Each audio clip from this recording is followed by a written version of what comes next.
Di saat pesta makan malam masih berlangsung, Shen Homing sangat kesal dan cemburu dengan Jiang karena dekat dengan Huyan. Mereka pun asik mengobrol dan tertawa di depan Shen Homing. Sedangkan Shen Homing hanya bisa melihat mereka, hingga akhirnya Shen Homing mengasah pisau di tangannya, yang menandakan kecemburuan begitu mendalam. Akhirnya ketika Shen Homing akan menghampiri Huyan, namun Huyan dipanggil oleh Jiang.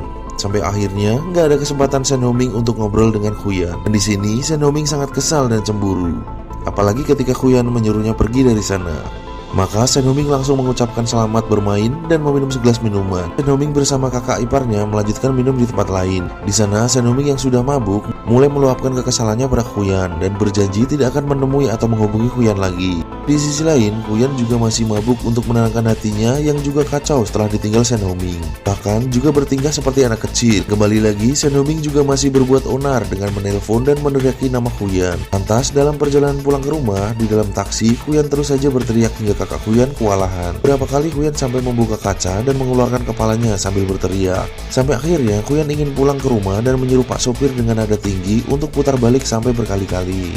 Pak Sopir pun langsung putar balik ke arah rumah Shen Homing.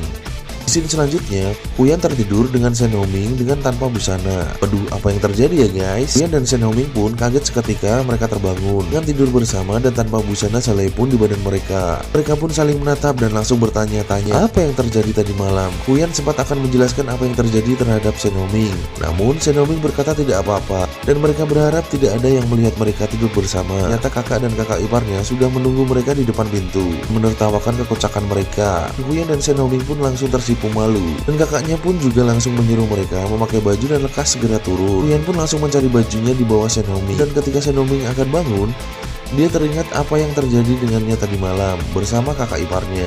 Ketika kakak iparnya memapah masuk ke dalam rumah, dan ketika dia meneriakkan istrinya berulang kali dan tertidur. Lantas datanglah Huyan bersama kakaknya yang waktu itu juga mabuk berat dan menghampiri Shen Homing di tempatnya. Lantas Shen Homing terbangun dan terjadilah percecokan kecil di antara mereka karena masih mabuk.